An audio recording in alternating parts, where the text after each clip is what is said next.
বাংলাদেশের সকাল 6:32, বুয়েনোস আইরেসে রাত 9:32, মায়ামিতে যেখানে আর্জেন্টিনা কেপ ভার্দে ম্যাচ হচ্ছিল সেখানে 8:32 রাত। লিওনেল মেসির কর্নার থেকে আপাত দৃষ্টিতে মনে হলো ক্রিশ্চিয়ান রোমেরো হেড করে গোল করলেন, পরে জানা গেল সেটা ওন গোল। ঘড়ির কাঁটায় সেলিব্রেশন শেষ হতে হতে 111 মিনিট 11 সেকেন্ড। কি অবিশ্বাস্য এক ম্যাচ আমরা দেখলাম। কেপ ভার্দে আর্জেন্টিনাকে যে ভয়টা ধরালো, ডিফেন্ডিং চ্যাম্পিয়নদের যেভাবে চোখের পানি নাকের পানি এক করালো, এবং ডিফেন্ডিং চ্যাম্পিয়নরা যেভাবে বারবার ঘুরে দাঁড়ানোর গল্প লিখে রাউন্ড অফ 16-এ কোয়ালিফাই করলো, দুই দলকেই ইকুয়ালি হাততালি দেওয়া উচিত, ইকুয়ালি প্রেস করা উচিত। কিছু ম্যাচ আছে না যে কেউ আসলে হারে না, এই ম্যাচটা বোধহয় ওই রকমই। আর্জেন্টিনা জিতেছে, congratulations to Argentina. Cape Verde হেরে গেছে, স্টিল কংগ্রেচুলেশনস। যে পরিমাণ রেজিলিয়েন্স তারা দেখিয়েছে, যে পরিমাণ কামব্যাক করার ধৈর্য তারা দেখিয়েছে, যে পরিমাণ গ্রিট নিয়ে অন দ্য পিচ আর্জেন্টাইনদের সঙ্গে অন টোস্ট চোখে চোখ রেখে লড়াই করেছে, এই কেপ ভার্দেকে আপনার স্যালুট জানাতেই হবে। বাট আর্জেন্টিনা প্রুফ করেছে যে তারা শুধুমাত্র লিওনেল মেসি না, মেসি ছাড়াও দেয়ার আর সো মেনি পিপল যারা নিজেদের জায়গায় নিজেদের কাজটা ঠিক মতো করেন, ম্যাচ জেতাতে পারেন। নইলে দুই ডিফেন্ডারের গোলে কেন ম্যাচ জিতবে? যে একটা গোল অবশ্য এক ডিফেন্ডারের নাম থেকে কাটা পড়ে ওন গোল হিসেবে হয়েছে, কিন্তু আলটিমেটলি সেটা ক্রিশ্চিয়ান রোমেরোর গোলও হতে পারত। This is the strength of this Argentina team. প্রথম গোল থেকে শুরু করি। প্রথম গোলটা যখন হলো, আপনি কি হুট করে একবার মনে হচ্ছিল আরে কি হইলো, গোল হয়ে গেল? Is it like that? বেশিরভাগের ক্ষেত্রে বোধ হয় এটাই হয়েছে যে হুট করে আপনি তাকিয়ে দেখেন মেসি গোল করে ফেলেছে। 2018 সেন্ট পিটার্সবার্গে match, Argentina Nigeria. Ever Banega মাঝখান থেকে একটা বল দিলেন, এই গোলটা লিওনেল মেসি যে বাম পায়ের কন্ট্রোলে রিসিভ করলেন, যেভাবে গোল করলেন, অলমোস্ট আইডেন্টিক্যাল। নাইজেরিয়ার বিপক্ষে ওই গোলটা এর চাইতেও বেশি টাফ ছিল, ডাবল টাচ ছিল, চেস্টে রিসিভ, থাই দিয়ে রিসিভ, তারপরে একটা স্টেপ নিয়ে তারপরে গোল করা। যদি সম্ভব হয় ভিডিওটা বের করে দেখবেন। দুটোর মধ্যে সিমিলারিটি আছে, কিন্তু এই সিমিলারিটি তৈরির পেছনে কাজ করেছে কেপ ভার্দের ডিফেন্স। ম্যাচের আগের দিন বলেছিলাম যে, বা আপনারা জানেনই অ্যাকচুয়ালি, আমার বলা না বলা কিছু যায় আসে না, 5-4 মানে 9 জন নিয়ে ডিফেন্স করা। আর্জেন্টিনা কোনোভাবে ডিফেন্স ব্লকটা ভাঙতে পারছিল না, স্পেস ক্রিয়েট করতে পারছিল না। আর্জেন্টিনার যেটা করার কথা ছিল, এরিয়াল বল দিয়ে কোনোভাবে যদি স্পেস ক্রিয়েট করা যায়। লিওনেল মেসি অফসাইডে ছিলেন, এবং একটা ব্যাপার মনে হয়েছে, লিওনেল মেসি যখন ওই যে টুকটুক টুকটুক করে হাঁটেন, ওই হাঁটা দেখে মনে হয় যে তিনি অপোনেন্টকে ওই ফিলটা দেওয়ার চেষ্টা করেন যে ভাই আমি তোমার জন্য হুমকি না, আমি থ্রেট না, আমি এমনিই গোট, আমি এমনিই গোট, ঘুরে ফিরে বেড়াই। লিসান্দ্রো মার্তিনেস এটা স্পট করেছেন, এবং লিওনেল মেসি যদি আপনি হাইলাইটসটা দেখেন, হাইলাইটসটা বোঝা যাবে কিনা আমি জানি না, মানে পুরো ম্যাচটা দেখলে, ওই ভিডিওটুকু দেখলে আপনি বুঝতে পারবেন যে লিওনেল মেসি অফসাইড থেকে আস্তে আস্তে আস্তে আস্তে ভেতরে আসছেন। যেই মুহূর্তে তিনি অনসাইড, জাস্ট স্প্লিট সেকেন্ডে, 1 সেকেন্ডেরও কম সময়ে লিসান্দ্রো মার্টিনেস এরিয়াল বল দিলেন, এবং লিওনেল মেসি উল্টো ঘুরে দৌড় শুরু করলেন, বাকিটা তো গোল। আমার একটা জিনিস মনে হয় যে আর্জেন্টাইন প্লেয়ারদের মধ্যে যে কানেকশান বা ভিশন, এটা টেলিপ্যাথিক পর্যায়ে। এরা বোধহয় মাইন্ড রিড করতে পারে একজন আরেকজনের, ভাই ও এখন এইখানে যাবে, ও এখন এখানে, মানে এটা করবে। ঠিক এক্স্যাক্টলি ফার্স্ট গোলটা সেটার একটা উদাহরণ। কেপ ভার্দে ম্যাচে ফিরলো।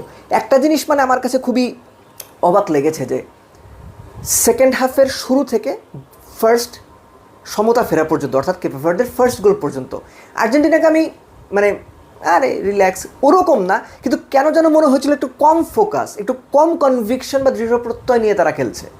কিংবা মনে হয় যে কিছু জায়গাতে তারা বোধহয় একটু এলোমেলো। ওই সুযোগে উইং থেকে অ্যাটাক হলো এবং আর্জেন্টিনা গোল খেয়ে বসলো। সেকেন্ড গোলটাতে আমি আইডিয়ালি যেভাবে লিসান্দ্রো মার্তিনেস ফিনিশ করেছেন, ভাই বিশ্বাস করেন, ওর মাথায় যদি আপনি যে কোনো স্ট্রাইকারের একটা মুখোশ বসায় দেন, ওই ফিনিশিং দেখে যে কেউ বলবে যে ভাই এটা একটা স্ট্রাইকারের ফিনিশিং, অ্যাবসোলুটলি স্ট্রাইকারের ফিনিশিং, এবং দুর্দান্ত ফিনিশ করছে ফার্স্টবারে। এই যে ভোজিনিয়া,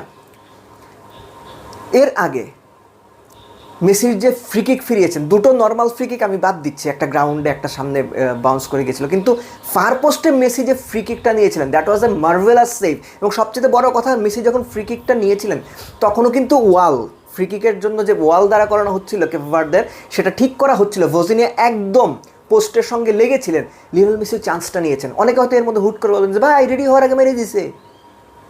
মনে করে দেখেন বার্সেলোনার বিপক্ষে লিভারপুল এরকম একটা গোল করছিল, আলেকজান্ডার আর্নল্ড এবং ডিভক ওরিগি 4-3 করে দিচ্ছিল। ওই ভিডিওটা যদি বের করে দেখেন তাহলে এটার হুট করে মনে হবে না ভাই আনরেডি থাকতে মেরে দিয়েছে। But that was a great save, that was a great save, great try এবং great presence of mind from Lionel Messi. সবচেয়ে বেশি 7টা শট তিনি নিয়েছেন, আর্জেন্টিনা সব মিলে 20টা শট নিয়েছে, 10টা অন টার্গেট ছিল। 15টা শট নিয়েছে কেপ ভার্দে, 5টা অন টার্গেট, তার 2টো গোল। সেকেন্ড গোলটা left back Sydney Lopez Cabral বলটা পেলেন এবং ওই সময় অ্যালেক্সিস ম্যাকঅ্যালিস্টার তিনি রাইট ব্যাক পজিশনে ছিলেন, রাইট ব্যাক নাহুয়েল মলিনা তিনি ডি বক্সের ভেতরে ছিলেন। First touch receive, second touch does, এবং ওই জায়গা থেকে যে গোলটা করলেন, এই ওয়ার্ল্ড কাপে বেশ ভালো কিছু গোল হয়েছে, কিন্তু এই গোলটা টপমোস্ট 5টা গোলের মধ্যে থাকবে মনে হয়, মানে থাকবে বলেই আমার মনে হয়। এই যে কেপ ভার্দে আর্জেন্টিনাকে এক্সট্রা টাইম পর্যন্ত নিয়ে যাবে, এই পরিমাণ স্ট্রেচ দেবে, এটা বোধহয় কেপ ভার্দেও চিন্তা করতে পারেনি। কিন্তু যেভাবে তারা খেলেছে, যেভাবে আর্জেন্টিনাকে প্রতি মুহূর্তে প্রেস করেছে, যেভাবে নিজেদের সুযোগ তৈরি করেছে এবং ভয়হীন ফুটবলটা খেলেছে, এক কথায় দুর্দান্ত, অথবা দুর্দান্তের চেয়েও অ্যাকচুয়ালি বেশি। এবং lastly it had to be him, it had to be Lionel Messi. Lionel মেসির কর্নার, যেটা শুরুতে বলছিলাম, বাংলাদেশে সকাল 6টা 32, বুয়েনোস আইরেসে রাত 9টা 32, মায়ামিতে রাত 8টা 32। সেলিব্রেশন শেষ হতে হতে ঘড়ির কাটায়, ম্যাচ ঘড়ির কাটায় 111 মিনিট 11 সেকেন্ড। কুটি রুমেরোর হেড গোল, আর্জেন্টিনা 3-2। পরে জানা গেল সেটা আসলে ওন গোল, হোয়াট এভার গোল হয়েছে, এটাই সবচেয়ে বড় কথা। আর্জেন্টিনার রাউন্ড অফ 16-এ এই জয়টা আর্জেন্টিনার এই পুরো বিশ্বকাপ ক্যাম্পেইনের মধ্যে সবচেয়ে কঠিনতম জয়। এটা নিয়ে কারো কোনো ডাউট আছে? থাকার কোনো কথা না। সবচেয়ে বেশি প্রতিদ্বন্দ্বিতা আর্জেন্টিনা ফেস করেছে এই কেপ ভার্দের কাছ থেকে, এবং কেপ ভার্দে স্পেন, উরুগুয়ে এবং সৌদি আরবের গ্রুপ থেকে কেন দ্বিতীয় হয়ে রাউন্ড অফ 32-তে এসেছে সেটা আরেকবার প্রমাণ হয়েছে, যোগ্য দল হিসেবেই এসেছে। এবং সৌদি আরবিয়া 2022 বিশ্বকাপে আর্জেন্টিনার বিপক্ষে যে গোলটা করেছিল, দ্বিতীয় গোলটা কেপ ভার্দের, সিডনি কাব্রালের গোল, almost identical, almost 90% similar. Lastly টানা 8 ম্যাচে গোল করার রেকর্ড করেছেন বিশ্বকাপে লিওনেল মেসি, এবং সেই সঙ্গে অ্যাসিস্ট তো রয়েছেই। এই নিয়ে বিশ্বকাপের নকআউটে সবশেষ 6 ম্যাচে লিওনেল মেসির গোল ইনভলভমেন্ট 11টা, 6টা গোল 5টা অ্যাসিস্ট। আবার বলছি, বিশ্বকাপের নকআউটে সবশেষ 6 ম্যাচে লিওনেল মেসির গোল ইনভলভমেন্ট 11টা, 6টা গোল 5টা অ্যাসিস্ট। আর ওই যে বলছিলাম টানা 8 ম্যাচে বিশ্বকাপে গোল, বিশ্ব রেকর্ড। আর এগুলো বলতে হয় নাকি? লিওনেল মেসি তো, তার তো এগুলোই করার কথা।